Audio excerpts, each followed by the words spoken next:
Kuyadabukisa zihlobo zami ukubona ukuthi kunabantu abaningi esiphila layo kule mpilo, kulesi sitimela sempilo, banokhohlakalo okukhulu.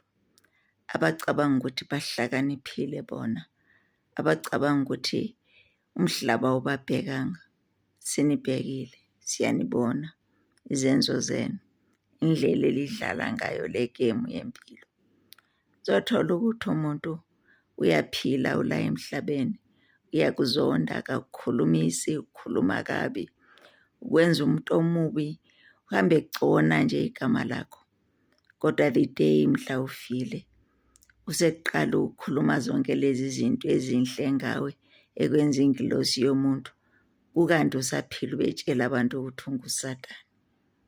Khohlakala bani lokho elikwenzayo nina bantu bakaJehova? Mina ngedwa nje ngiyanesaba, angifuni ukubandakanya nani, angibandakanyi nabantu bobugebengu obunje. Yatshela umhlaba wonke ukuthi ngimubi, ngingumthakathi, ngiyinokhu. Dukuduku sengifile, sengiyingilosi, umuntu olungile oyenza ABCD. Nikhohlakele kangakanani? Nicabanga ukuthi thina abantu siyiziphukuphuku? Sengilibele konke kubo ngitshele khona ngalo muntu namhla osumenza ingilosi. Magwalandini, niyabasaba abantu abafileyo, ngeke nibaqambele amanga.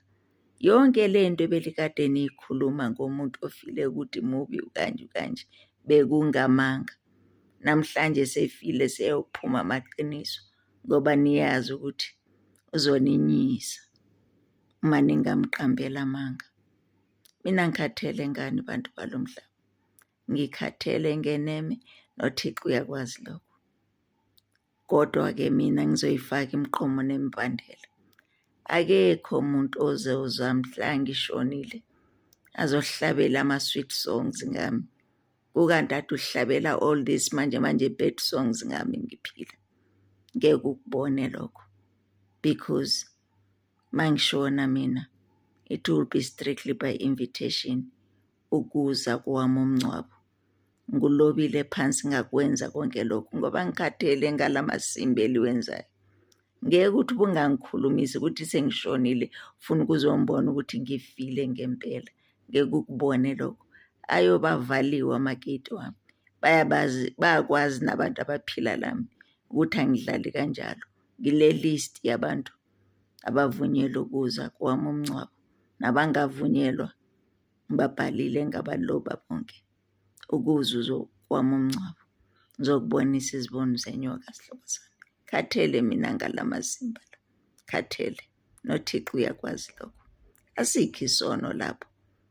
Ungani uyisitha sami? Sengishonile uzofuna ukungenza umuntu olungile, kukanti ngiphila ukungenza isigebengu, thakathi womuntu. Khohlakala bani lokho? Ngikhathele ngalamanga mina. Ngeke, shame. Ngiyabonga.